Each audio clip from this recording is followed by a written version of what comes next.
onto here. Gorgina. All right. Georgina. Gorgina. Let me get into my Hello. light for the Get YouTube. your Oh, perfect. Look Maybe this will be nice. forward. Oh, oh, Oh, oh. she's a 22-year-old girl. 22, I'm just playing with you. I'm 21, obsessed. 22. Obsessed with your shirt. Okay, Yeah, I have to I'm introduce obsessed. you and then we'll get into it. Hello, lovely Slumber Party listeners. It's your queefy little host here, Tim Murray, and this is the podcast where I interview comedians, drag queens, and Broadway stars about their slumber party experiences growing up.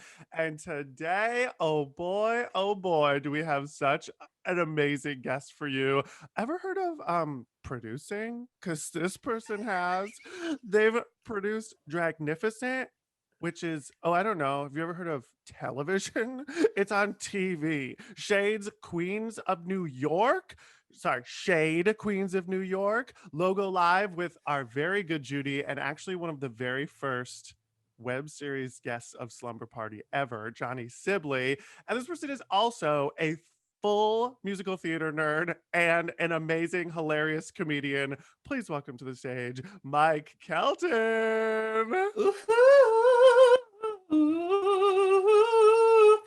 Oh yeah. Just I'm sorry, just is so people Mike Kelton know. here or Jasmine Sullivan? I'm so I am so shaken to my core by I the really, I vocals. really wanted to lower expectations from the get. You know what I mean? Mike, I have to tell you, I relate to you so deeply on so many levels and look up to you in so many ways because Oh, we are both, you know, theater faggots who are also comedians. And also, you just like always, I feel like, are moving and shaking, is the way that I would describe it. that's so nice. I'm a mover and shaker. I adore you so much, and I have to say that like back in the day, this was like years ago in New York. I think it was Jenna Carley was like, oh, my good friend Tim like really likes your comedy, and he like I think she said something to the effect of like he looks up to you, and it was the biggest compliment. And I was at the time I didn't know. I mean, I still don't know what I'm doing, but I really didn't know what I was doing, but I was hosting these kind of musical theater cabarets on the Upper West Side. And I was doing really weird bits where like I did Creep, but it was sheep, and I dressed up as a sheep, and I just did I'm a sheep. And I remember didn't know what I was doing, but hearing that about you was something I remember, and it like stuck with me. So I totally appreciated that. You are so lovely. And I think, I mean, I used to go see you at like UCB shows and not tell you, but I would be like, That's I so would like sweet. sit in the audience because it was a big deal, I think. And not just me, I think a lot of people feel this way, but to watch gay people doing comedy, even, you know, however long that was ago, like less than 10 years ago, like Yeah. 6 or 7 years ago, it 2011, was 2012. Yeah. it was like I so yeah, about 10 years ago, but it was like that wasn't a thing. Like you didn't like Totally. when I was in college and I would come to New York City and like maybe go see a UCB show, maybe Jeff Hiller would be at the show, but like Hmm. other than that, it was like, oh, I don't it didn't feel like a viable option Hmm. for queer people, period.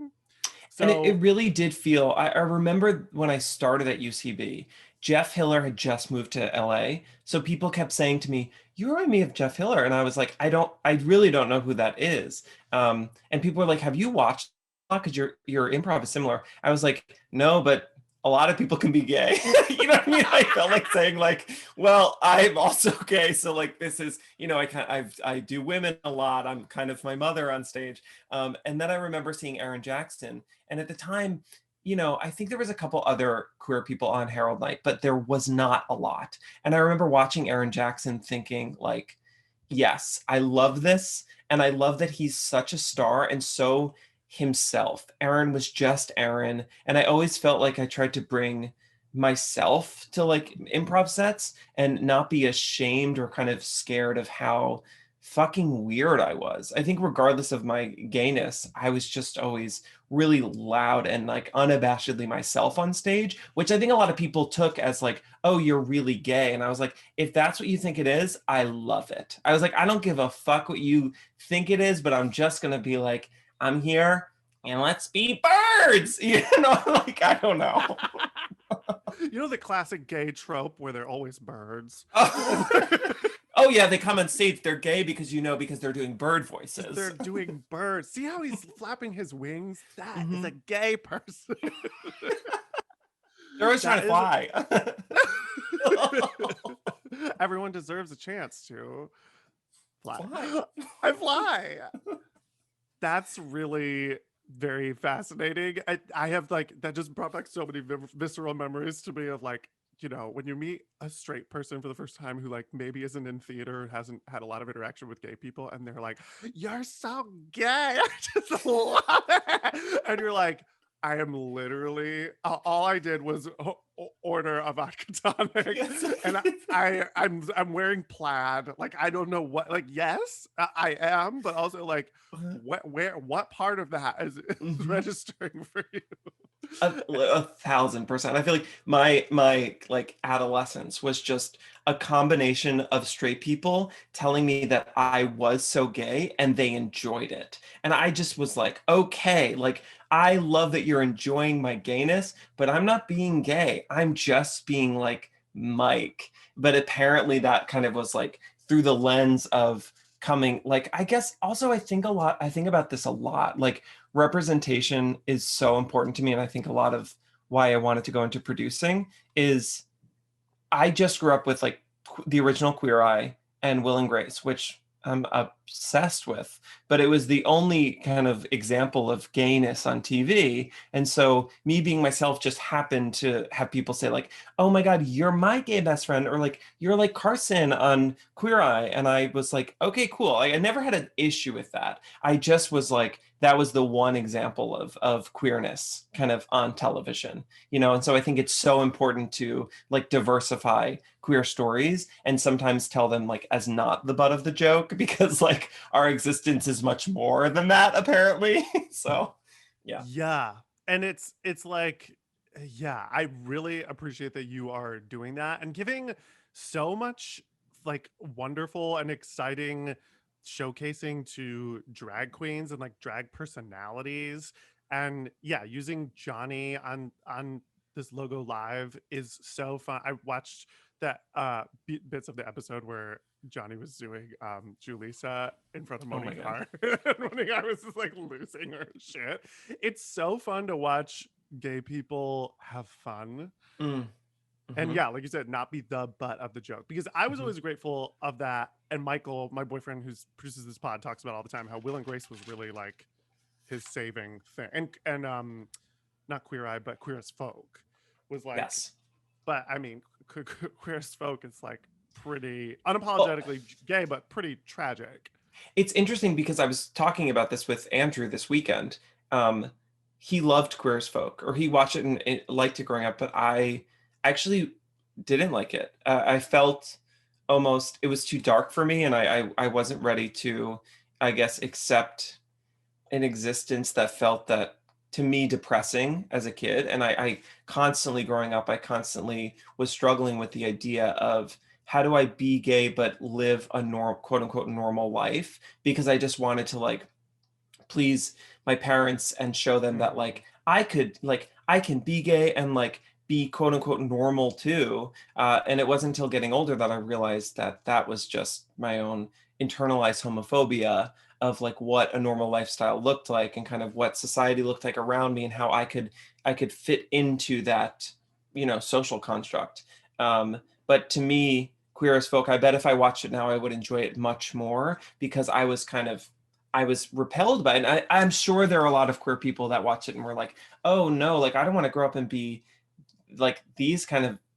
I took it as a young queer boy as like these were like catty, sad men, and it's just that's Yeah. all my own projection and issues. But that's definitely how I saw it as a kid. And I mean, there's only so many lenses we can look at something Hmm. through as a kid. Like, you only know what you know, which is like, if you grow up, you know, around a lot of straight people, which most of us did, all you hear were like RuPaul was the butt of every joke growing up. Mm-hmm. Like it was like Mm-hmm. on at recess, I remember like that is what like people would call you RuPaul as like a negative thing. Like you're being really Nelly right now. You're oh what are you Uh-huh. RuPaul?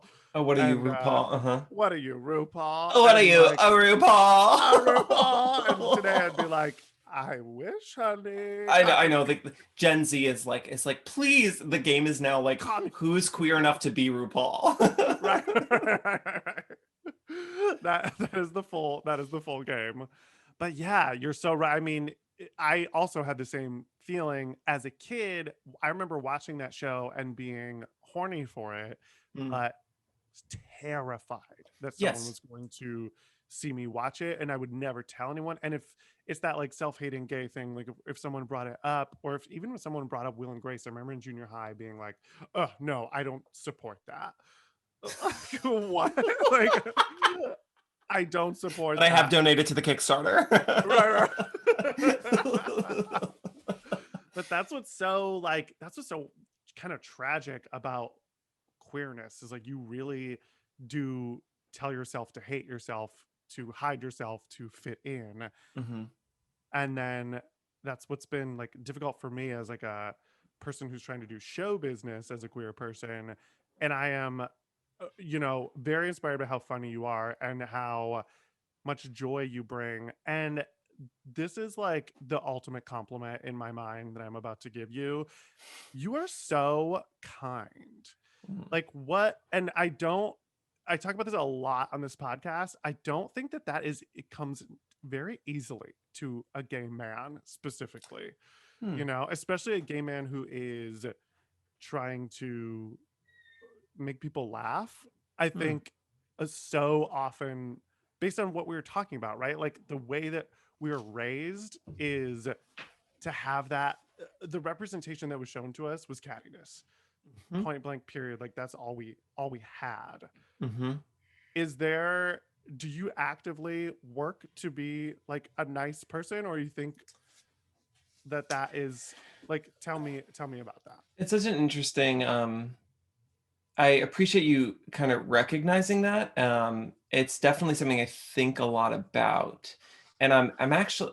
I mean, I've been working on uh, I don't know. There's a thing about hitting your mid 30s that you just like, you really are revisiting your adolescence and your upbringing and your family, that like you're kind of dissecting all of these things in like the world in which you grew up that I think makes you who you are today. And I think in the past year over, quarantine and with George Floyd and Breonna Taylor and all of the Black Lives Matter movement becoming so much more in the forefront of our minds, which is like, it's about time.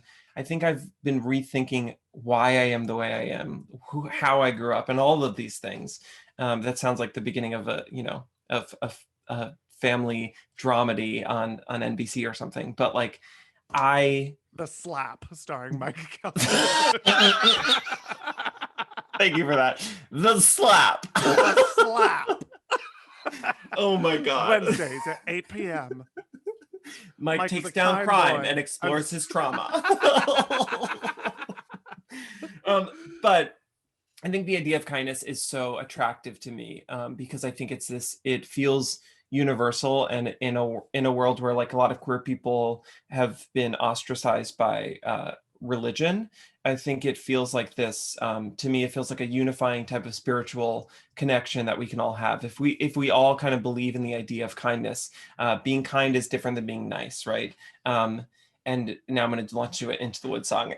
Being kind is different than nice because being kind is showing kind of empathy and compassion towards others when it's not necessarily convenient for you. And I think being nice to me is most times motivated by uh, a feeling of trying to get ahead or getting something from the other person, or almost like performative kindness, which is just you doing it so you can post a picture or show people on social media that you are being kind. But I think the reason why that's so important to me and why I strive for that is because I grew up in a conservative household in Westchester County, but like watching how toxic Fox News is now something in retrospect. I'm like, oh my God, I understand why jokes were made in my household that like made me feel bad. And I'm not Mhm. blaming my parents at all, but my dad made this joke before I went to high school in New York, performing arts high school. We were sitting on the couch. I was like 14 years old, and we're watching Conan. And it was the summer before I was going to high school in the city. And my dad turned to me and said, um, I was like, oh, Dad, I'm going to be walking past that theater when I go to school next year. And he turned to me and he was like, just don't go to New York and come back and tell me you're gay. And I remember being like, oh, that's what's going to happen. For sure. But it was like, to me, that joke was, and he was just saying a sarcastic joke. He deep down knew that I was gay, and we've since talked about this conversation. And I came out like 6 months later, so it worked. But that was a very like Fox News type conservative skewing, punching down type joke, and Mm. I grew up in a household where that was said a lot. There was a lot of like my brothers. There's a lot of toxic masculinity, and so even when I started doing comedy, I noticed that it's easier to punch down and to pick out the most vulnerable person in the room and say, I'm going to make everyone laugh at your expense. I think it's harder to just earnestly and vulnerably show joy that hopefully people latch onto. So it's harder to make a joke that's not at someone's expense, that's kind of at the world around you, or kind of putting your own experiences out there and saying, this was embarrassing for me, but it brought me joy. Now you have the permission to laugh at my expense because I'm therapeutically sharing it with you. And that's a harder type of comedy to do, but when it's done well, I think it's so cathartic for everyone in the room. And because I grew up in that environment and I saw that in the world around me, I just was I couldn't bring myself to be like what was surrounding me growing up. I just had to do something different. And so that's why I don't know, I'll keep exploring, but I think that's why I strive for kindness. I love that. You often say part of your brand is good eng. Is Hmm. that, am I saying it right? Like good Yes. energy. And Yes. I think about that a lot. Even, like you said, now that we are into our 30s, I think about the people I surround myself with. And, Hmm. it's nothing against certain people, but sometimes if I, am with somebody several times over and over again and I feel badly afterwards, I'm like, I don't think our energy is right. Like Hmm. and that's okay. Like I need to just kind of remove myself for a while because I'm trying to spread good eng. And if they're bringing, saying they're shit talking a lot or whatever it is, it's like, man, I don't know if I can handle that right now. And I think what you said about punching down is so fascinating to me because I think that is what a lot of gay people do growing up because We received it. we We were received always the it. butt of the joke. So Yeah. we are actually like at the playground and recess, we're actually punching up, right? Because it's Hmm. like we are in most spaces wherever you grew up, a lot of gay people are like pretty low on the totem pole as far as popularity. So your spikes are up, your porcupine spikes are like, don't fuck with me or I will jab you right back. Like Hmm. you the football player, you the cheerleader, you the class president, whatever it is. And but then at some point it is really really vulnerable to like let those spikes down and actually meet people on the same level and punch across because you know at a certain point, especially if you're being mean to other gay people, well sweetie, you're not punching up anymore. Like that's your You ain't sister. punching up, sweetie. Honey, that's your sister. Also It's when you said definitely. Wait, go ahead. Go ahead. I was just gonna say when you said that your dad said something that offended you about Conan, I was like, oh, his dad did not make a redhead joke at all. That is He made a ginger. I mean, he can. fucked He's a up. ginger. He was There's so punching many. across. He was punching across the He was aisle to punching himself across. in a mirror. No, but I think you're totally right. It's easier to like accept that trauma and then punch down. I think what it is more so is like you get made fun of by the captain of the football team, and then in order to like make them kind of on your side, you find someone who you find the exchange student who like, is new and is vulnerable, and you make fun of that person, and then they maybe laugh with you, so you're on their side. You don't want to be on those people's side. And I think it's okay to set boundaries in your friend circle too. If there's people that aren't making you feel good, I think it's okay to remove yourself from that situation and just like not hang out with them. I think that's totally fine. I actually think it's like super important. And like maybe you Mhm. guys will find your way back to each other again at some point in your lives, but I think it's like that's the main thing I'm grateful for in this pandemic is a lot of alone time to think like, Mhm. oh, yeah, maybe I can just be alone for a lot of uh certain times, or really choosing the people that you're reaching out to and you're seeing, and hopefully we'll all know how better how to like put up boundaries when we see people out in the world who Well, are. it's going to be weird. It's going to be so weird going back into like whatever normalcy looks like, because we've had the time to slow down and think and kind of like explore who we are. Like we haven't been caught up in the rat race of going out and just coming home and just kind of surviving in this Yeah. world and just on the hamster wheel. So the moment you get off, it's almost like that's why I love spirituality so much, and like in beyond the podcast about exploring my own spirituality. It forces you to slow down, and then when you re-enter the hamster wheel, um, you have more awareness of like how you want to exist on that hamster wheel and what you're willing to like sprint for and what you're not willing to sprint for. Yeah, I so didn't many mean for people. this to be like a Brene Brown special. Like I like I hate that I'm like just like Everybody always says that when they come on here, and I gotta tell you, it's me, it's not you. It's the questions that I'm asking you. It's it that I've realized after doing however many episodes of this podcast, so I'm like, oh, I am deeply. I'm like trying to get real vulnerable on this pod, but I love I it. love it. Yeah, I love it. It's it's so nice. sweet. And you're so funny too. Like it's such a nice combo of humor and heart. So I I would listen to me talking to you. I would love to listen to an interview of me. Oh That's my God, five fantastic. stars. When did you know that you're a queer one, Julie Jordan?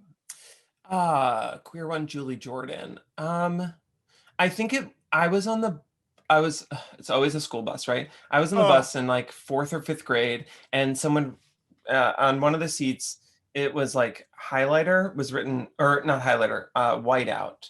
Someone wrote gay on the back of a seat. And I remember turning to a friend. I was going to the Boys and Girls Club because my after school activity was Boys and Girls Club, and we stand. And I think I was like, "What's gay?" And she was like, "That's men that like kiss or fuck men or something like that." And I remember always feeling weird. I was like, I'm not the same as other kids. And the moment she said that, I wasn't really like, I didn't really have a sex drive or sexuality yet. But I remember thinking like, I think maybe that's my weird thing. I think that that might be me. And then as I got older, like, the real world Ricky Martin, like it was very clear that like I was like these hot guys on which MTV seasons of the Spring real Break. world? Yeah, yeah. Which real world seasons are we talking? I mean, I was obsessed with New Orleans. Oh, Um,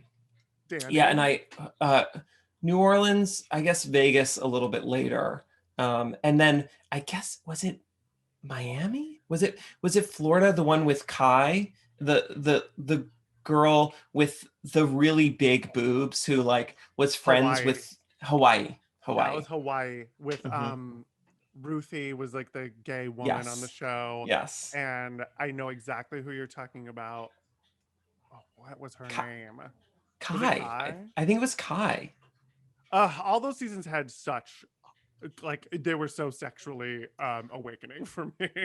There was always one Abercrombie and Fitch model, and usually he was gay or like ended up at the Yeah. end being like maybe he's actually dating a guy in the military, And we're like gonna blur out his face. yeah. Karamo came from real world Philadelphia. Yes. Yes. And I don't really remember that season per se, but I New Orleans. That was the one. That That was was the one. Julie the Mormon following her story was like That was should have won several Emmys. That season is like The really sh- good. the show's amazing, and I also want to point out that this is the musical theater bitch in me.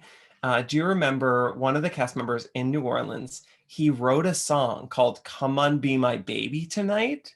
Okay, the song goes like this: "Come on, be my baby tonight. Come on, be my baby tonight. I've seen the way you've treated other thugs you've been with. Come on, be my baby tonight." And I remember watching that being like, okay, this is Guys and Luck Dolls. be a lady, This is mama. Luck Be a Lady. Get out the blow on the dice, honey. Like, I've seen the way you've treated other dolls you've been with. Luck That Be a is Lady tonight. so funny. And he wrote it, That and the is so good. whole house was like, that's really cool, man. Like, that's a really good Oh, song. And I'm oh screaming my at the god. TV. I'm like, it's Guys and Dolls. He's like, I wrote this incredible new song. It's like, because I singing Defying Gravity, but with the lyrics. Oh, I felt Wanted it to hook coming, up with a or woman. I felt you doing like a little bit of like Mama Rose, like. Oh god, that's my dream. In this quarantine fever dream that we've been in, my boyfriend has been doing this thing where he goes like late at night when we're both feeling like a little bouncy. He's like, "You better get over here, you little piece of shit." Oh yeah. And he's like, "I think I could do musical improv." And I'm like, "Well, you could, but you didn't write that, what you just sang." And he's like, "Yes, I did. This I just came up with that melody." I go, "Oh, you mean Queen of the Night? Because you're a queen of the night." You better get I'm over obsessed with here. that. Well, Andrew doesn't even try and say that he's creating a song. He's truly just, it's really just Wicked. And sometimes Waitress. Like, it's Oh, always he'll do like Ella Kanaman. He's very big in Defying Gravity. Like, Defying Gravity happens at least once a night in our household, which is why when the two of you put up those videos of you guessing the alphabet, I was like, this feels like our relationship. Like, this, I feel seen for the first time. For the first time ever, I feel seen. see. I had such agita about putting that out into the world because of self-judgment. I was like, I don't want people to think that I am like a groupie. Like, I want people to think of me as a comedian. And then I was like, who fucking cares? This is so Also, fun. I'm having so much fun. your comedy is groupy. Like to Yeah, me, like yeah, such yeah. a joyful part of your humor is being like, guess what? I love Wicked so much. Like, that's the best. And honestly, I think it really positions me in a way where I'm kind of always punching up. It's like, if you know me as this person who like literally would stand, I would wait 12 hours in line to get tickets to see a Shoshana Bean or a Dina Menzel solo concert. 1000%. If you know me as that person, you know I am a full nerd. So that's the position where I stand when I'm on a stage in front of you. Who are your alphabas? Ooh, that's a good question. So, um, I don't know if you know her. You know Allison. Can't remember her last name. Who is She in was Waitress? yes, tour. Uh, 100. She's unbelievable, and she's the thing about Allison is she's truly gorgeous. She's like a movie star gorge, Yeah. and she opens her mouth, and you're like, oh, a mix, okay. And then later on, you go, it's now a belt. She mixes up to the belt, and I'm like, okay, you just think it's gonna remain the mix, and then she pops in full voice at the moment you're like, there's no way. And that to me, I'm a full. I ruined all of my girlfriend's voices in college. I was like, just yell. I was like, I was like, just yell, Lizzie. I gave a couple girls notes in college because like my friend Lizzie, I was like, just yell it, Lizzie. It's like, I was like, you just yell the note. And she was like, it can't be healthy. And I was like, I'm from New York, sweetie. Okay. I work with a vocal coach in New York City. And the way it is, it's off your chords because it's yelling. Okay. And she fully got notes her sophomore year. And it was because of me. Lizzie Klemperer, who has one of the best voices ever, I gave Oh, her notes. oh my dog. Oh I gave my Lizzie god. notes. You gave Lizzie notes. Mhm. Okay. All right, let's get into it, Mike. Let's jump right in. I have to tell you, I for a very long time in my life thought that it was a bigger deal to go to the University of Michigan for musical theater than to be on Broadway. I remember when Courtney Wolfson got Les Mis as the, I think, understudied Eponine on Broadway, and I was like, well, this is a step down from doing YouTube. I literally, my lizard brain like really thought that like doing like going to the University of Michigan, doing concerts there that do not pay was a was like the height of what you could be. Like I really was like, well, those people are my Meryl Streep. They are Oh my my. God. It was a phenomenal. It took over our very niche section of the world. It like took over. Like I could sing It took all over. of Biggest Hmm. Class Ever at you right Hmm. now. Hmm. Hey, blue. It's like if you go from like blue hair at Carytown Concert Hall to understudy of Eponine on Broadway, that's a downgrade, actually. That's a downgrade. It's a steady slope down. Yeah, And like you know what I know was so crazy is when Andrew and I got together, he would talk about like he in college watched the girly show. Like he watched those YouTubes and he knew all those girls. And I was like, those are my friends. I'm like, I'm gonna give you some UMich tea. Okay. So in at Michigan, there was this like, I guess what do you call it? Uh, like wives' tale. I don't know what the word is for it, but there was this wives' tale that it was called the skip of class, right? So the class right below you was not like you and couldn't relate to you, and like they wouldn't have the same star quality as your class. But the class two below you would kind of mirror you and people in your class and would have similar like careers and trajectories. Maybe it's because you weren't like directly in competition, so it created this like space between. But so when we got to Michigan, our Skippa class above us was '07 because we were '09. And so Jake, Benj, Courtney Wolfson, Janine DeVita, Erica Foss, Helena Grabadike York, they all literally took us under their wing and they were like, we're crazy and you're crazy. And we were like, we were like, yes, we're crazy. So like me, Andy Mientis, Corbin Reed, Max Batolnik, Lizzie Klemper, we were like, take us and mold us and we will be as crazy as you. So we did whatever we did, like they kind of really hazed us and built us up to be like psychopaths like them, like the best kind of psychopaths, but psychopaths. And so I have so many stories of like really absurd things. Like you know the Empty Monthly story, right? yeah, I think I heard you talk about this on Las Culturistas, but could hear it anytime or I, seek treatment I or something.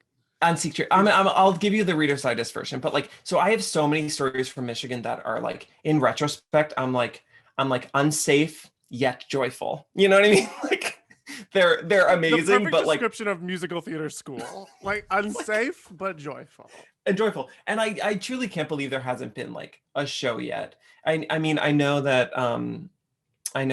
Glee was a thing I've heard of, but to me, a BFA musical theater program is like ripe with just absurdity. The Anyway, conservatory TV show is like you're exactly right. That is, I want to see 18-year-old to 22-year-olds wilding out and then rolling up one vertebrae at a time and paying $60,000 for it.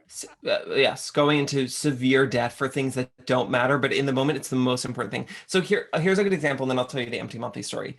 Uh, in at Michigan, Melody Racine is like the vocal coach. Like she taught Gavin Creel and like Celia Keenan Bolger, and she's iconic. She's an amazing human. But like during my year, it was like you had to get Mel, right? Like you have to audition at the end of your freshman year, you got to get Mel. So like me and a couple other of my classmates got Mel, and we had a fucking, I mean, I had a stick up my ass and I was like, I'm training with Melody Racine. Like I was like, I'm with Mel. I don't know if you heard. Like there's this whole like hierarchy of what voice teacher you get. And so Mel's big thing was like she teaches you how to, and I'm sure that's different now. I don't want her listening to this and being like, this is not my career. But like at the time, our experience was she helped you sing healthily and find your mix and like do the contemporary way style in a way that was healthy for you. And so Corbin, like my bestie, Corbin Reed, who's like gone on to, she's in TV and film and she's still my bestie, but she doesn't do much theater anymore. But she was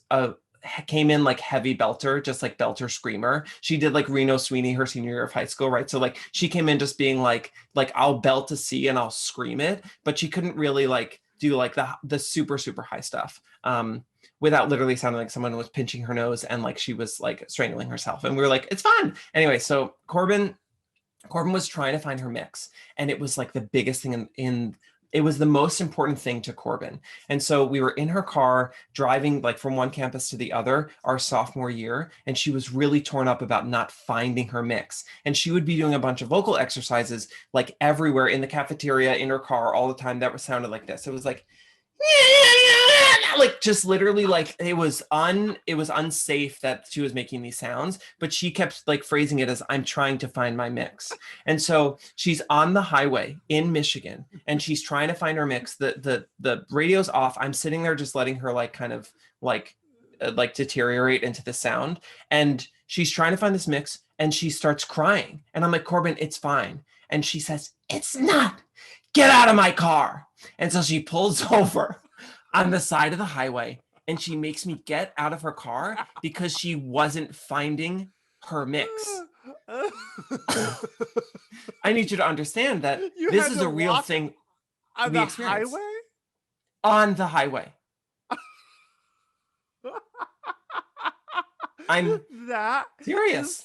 So shocking. Get out of my car. Get out of my car. Get out of my car. I can't find my mix. Oh, but I get it. You know what? I'm on her side. You should. and you know what? She did. She found her mix, and it might be because I got out of that car. She found her mix, and now she's doing TV film. And now she's doing TV film. That's the key. Find your mix, and then you never have to do theater again. And then you'll be Shonda Land will find you. Oh my God, that is so. And I know it's supposed to tell the empty monthly story, but like I just think that's a good example of how the stakes are so high because we were at that very special time when YouTube was becoming so popular and we saw these two classes above us, they were going viral on YouTube and, you know, like the Natalie Weiss era, right? And they were doing all of these things by doing these concerts in Carytown. And we were like, we have to be like them, or we idolized them. And we were also in it as well. And so, yeah, I completely ruined my voice. I for some reason thought my voice type was Aida, and I like, it's not. I'm not. I'll never play Aida, you know?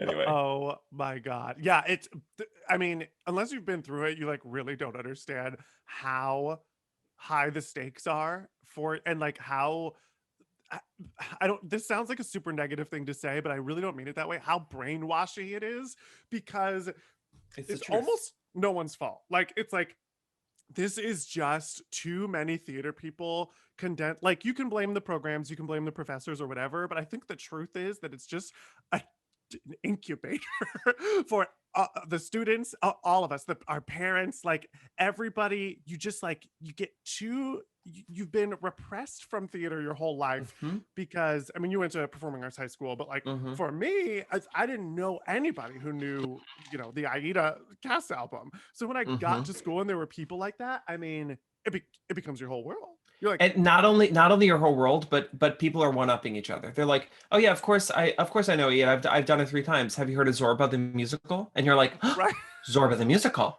And they're like, well, it's in the musical library. I think it's still there if you want to go read it and then talk about it. And you're like, I guess I got to go read Zorba the musical. Like it's instead of learning about politics. Yeah, you're literally like, I need to know every lyric from Zorba the musical. My dad would call me in college and be like, you know, this thing is happening. And I would be like, I don't have time for that, sweetie. Okay. I'm reading Zorba the musical. He was like, your life is insane. I'm on track 4 of Bat Boy. Get out of my ear space. What were your we have to wrap up soon because I know you have No, to but go. let's go. I mean, it's literally 2 hours is what we really should have. Let's go to, Truly. if you want to, like I can just text my friend 1:15. I feel like this Okay. is unearthing a like, A maybe I'm whole just like throwing my musical theater trauma on you, but like this is, it's worth being late is my energy. I think that's absolutely what we have to do. Okay. It's just okay. What the main question of this podcast? What were your slumber parties like growing up? What were my slumber parties like growing up? If you Um, had them, some people didn't have them. You know what was your experience around that? My main reason to asking this question is I always wonder if there's like gay shit that you thought about or like you had a crush or like you just were like even if it's non-sexual and it's like oh my god I love the way that like that girl's hair looks in that movie but you just mhm. felt like you said it or you wanted to say it. So I definitely have like one instance that was like so clear that like this, I remember the moment I realized I was fish out of water in like a straight world, because I was a very like kind of free spirited kid. I grew up and I was a very like competitive swimmer until I was 13. Um, and it was like, I guess it was like every day after school. I started doing those like, if I had kept with it, I would have done those like early morning practices and afternoon classes kind of thing. Um, and so every night after school, I would go and practice, and every weekend there was like a swim meet I was going to. So I was like really enwrapped in this swimming world, and I loved it. It was like very fun, and it felt good as like a young queer boy who got made fun of for being gay at school to be like, well, I got first in an athletic thing. Like it must be like how figure skaters feel. Like, and they're like, well, sweetie, watch me spin. Like it was kind of like that. Um, I but swam too my whole life I think and we've you're talked about this before. Yeah. it's really cool because it's like you really have ownership over something and you have a full identity like you're like Yes. I remember like the football players coming to our swimming practice and Hmm. not and I was like very fat in high school and very fast at swimming Hmm. like it was Literally that was my like middle school existence was like fat and fast. it was beautiful because Yeah. I was not a fast runner. So I felt like shitty about myself, like at recess or in the in Hmm. gym class. And then these like really fast, really athletic bodied like football players would come swim with us or wrestlers or whatever to like as part of their side training and they couldn't keep Hmm. up. And I was like, Hmm. hell yeah. Yeah, you feel Yeah. like you're like, well, this is my thing. You don't know about speedos. You don't know about it. Yeah. Have you heard of butterfly, sweetie? Well, watch me. Watch me fly. Watch me fly. Thank you, Carrie. Thank you, Carrie Butler. You're welcome. Wait, okay, I So interrupted so you. so basically swimming was my thing until 13, and then the bitch got into musicals, and that became the thing. But I remember one instance where I was like fish out of water, very like slumber party, like this was the vibe. Is we finished a swim meet, ended like kind of early, I think, and I was in the locker room, like with the boys, and I could never like talk shop with the boys. It was like I was like starting to be like, 12, 13 is when you start to be like, oh, like I can't actually have these conversations. I'm not like, I have to perform it if I'm going to do it. And so I just kind of like without thinking said, um, you know, isn't it great that the swim meet ended early because we can all go home and watch the season finale of Buffy? And then I looked around and the whole locker room was crickets, and I could feel people be like, "You're gay." And I was like, um, it's a really good show and you should check it out. But that was like, and then I got dressed and was like, oh, I shouldn't have said the Buffy thing, but I'm like, Buffy's the best show ever. Like it was like my show growing up. So that was one like slumber party moment and it wasn't, we weren't, we didn't have a slumber party in the locker room, but like I remember feeling super like fish out of water. This is now I'm uncomfortable. Um, That's that was a moment. so oh, that hits me really hard. It's like even the smallest thing, right? Like it wasn't a sexual thing. It was just something you liked, something you enjoyed, you're taught to feel shame about. Like Yep. It's so wild. Like that's yeah. When trying to describe to straight people like what that feeling is like, I think that's like such a beautiful and clear story and example of even this thing that I enjoyed that I wanted to share with people. When I said it out loud in a room, I was made to feel undesirable because of the TV show that I liked. Mm-hmm. It's Mm-hmm. so tough, but that's why it's like so beautiful to and like be an adult and find your gay circles Mm-hmm. because I really feel I mean I feel like I could talk to you about Buffy for the next 3 hours Could, for sure. and not and like not ever want to stop. And it's like Yeah, and there's no shame with it. I think going back to musical theater school, that's why that felt so liberating for so many people. Like I felt that way when I went to performing arts high school in the city because I was like, oh, these are my people. I'm not thinking about what my hand's doing. I'm not thinking about the sound of my voice. I'm thinking about like in talking about stuff I love and like this new song I want to sing in class later. Like it was just kind of an explosion of what we enjoyed, where a lot of queer kids I think it's getting better, but I think from our generation, we didn't get to do that. We didn't get to gush over what brought us joy because it was kind of like a dangerous space to do that. So we had to find our pockets and our people to do that, which is why when you get to a BFA program, you're like, I exploded. I was a fucking psychopath at Michigan because I was like, my people, and like, I was really in a weird place, but but yeah, you get to like embrace those parts of you, the Zorba the musical and the Buffy knowledge, and I felt like I was like I finally found my people, and I'm finally being I was like fairly popular in high school, but I was popular for in college for actually being myself, for like actually mm, the stuff that you like. And yeah, I it's so also nice. it turned me into sort of into a monster as well. There's like Well, yeah, I think there's that like subtle retribution that you're getting from like all of those years of trauma from like a young age of just being like told or in that locker room being like you can't talk about Buffy. Um, then when you finally do get it, it's almost too much. I've been someone who's been told that I'm too much so many times, and I think it's because I finally when I released and was like this is who I am and what I like, it was kind of like oppressive for other people. They were like, you need to calm down, sweetie." And I was like, "You're right, I do a little bit. I'm too You need much." to- I'm too much. I love a bit of too muchness, and I think in comedy it's a wonderful gift that you're like Yeah, yeah. Sometimes I like try to tap more into my too muchness. Sometimes I'll like leave a set and be like, I felt myself pulling back, and I think it's a lot related to like not wanting to be clocked as gay, or like yeah, it's that yeah. residual trauma for sure. It's funny too in improv. My friend Lindsay Calleran coined this phrase, and My she called. improv teacher, Okay, we're obsessed. Lindsay is amazing. She's one of the just the best. loveliest, best, funniest people. Okay, go on. So we did Torco together, and when we were doing especially colleges, we would interview like someone in a sorority or fraternity, and there's it's so ripe with humor and they don't even realize it yet. So those shows were like literally the fucking best. Like I felt the funniest I've ever felt at like Duke University, ending a show with like the fact that I was like, I didn't I didn't fuck him, but I sucked his pig dick. And then the crowd goes, ah!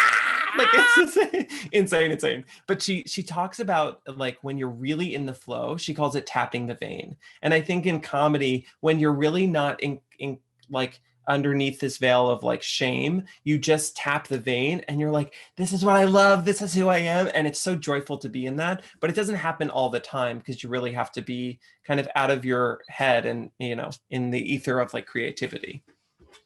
Ooh, I love that. Also, I remember one day when she was teaching us, you and I think a couple other people from that Tourco group came up to the UCB space, and she was like, "What are you doing here?" And you were like, "I had to shit," and I came up here to use the bathroom. And then someone else from Tourco walked up, and like the four of you got together, and I fully remember sitting and just like is sitting on the couches next to you guys and fully eavesdropping on your conversation. You were like, "We were in a house last night that we thought was haunted when we were on tour," and you were just like giggling together. And I was like, "That is the slumber party vibe that I want. It was like an Oh. eye-opening moment for me where I was like, oh, I can have this kind of musical theater community in the comedy world Mhm. too. It's beautiful.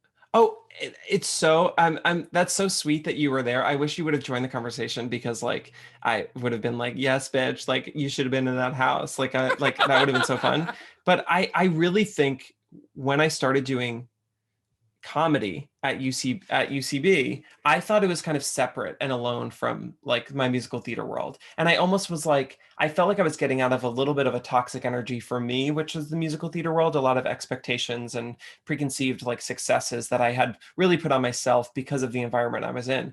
But when I really got into my comedy and was like found what my voice was, I was like, a lot of it is ingrained in musical theater because musical theater is comedy. It's like musical comedy is in like ingrained in our bodies from the time we start, listening to cast recordings from a young age. That timing is like part of our humor. I heard your podcast with Ginger Minge talking about like the vibe you get from an audience and that kind of syncopation or rhythm that you get is honestly, I think most people that were raised in musical theater, it's ingrained from musical theater pacing. And so our comedy, the pauses we take and when we land stuff is truly honestly like a rhythm that Cole Porter created. Like I really Mm. think that that's a musical tempo that's in our spirits. And so I think learning later in comedy that my musical theater is part of my comedy is really helpful for me, and I hope it is for anyone else that like does comedy and kind of got out of the musical theater world because they actually go hand in hand. They're not two separate entities. I love that you said that. When I first moved to LA, was very scared and deep in this idea that I had to present as a stand-up comedian and take a major step away from Hmm. my theater nerddom. And I remember saying to a friend, like, I feel pretty screwed. Like I Hmm. did sketch, I have like a YouTube channel, I did improv. Now I'm trying to do stand-up. I wrote plays. I was a musical theater performer. Like I just feel like I'm a jack of all trades and a master of none. And she was like, why are you thinking of it that way? She was like, Hmm. you have all of these skills Hmm. that you can use to do whatever you want, but you have developed all those skills. And I was like, Hmm. oh, it was so eye-opening to me. I was like, oh damn, you're right.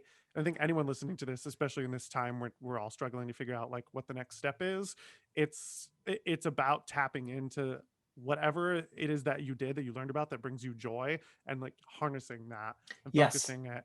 Thank you so much for joining me. This Yeah, of was course. so much fun. I really would love to have you back. And Anytime. everybody listening, listen to Beyond. I don't know anything about astrology, and I am always so fascinated listening to your wealth of knowledge here.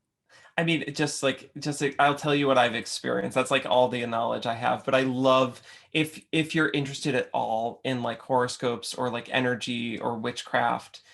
So like if you've ever been on TikTok and you've like had that experience, you will enjoy my podcast Beyond. It is really like a deep dive into a lot of these like what people call woo-woo topics in what I think is like a grounded kind of storytelling forward type way. And I love the podcast so much. It's like that's like my passion project and what like brings me so much joy. And not all of it is funny, and like I think that's okay too, because if you're gonna win an Oscar, baby. Beyond is your nomad land. It will win you an Oscar one That's day. why there's one season a year, maybe. Where can the people follow you? On Twitter and Instagram, Mike Kelton, just my name. Perf. Thank you again so much. This was such a blast. And thank you, listeners. We'll Thanks, see Tim. ya. Iconic.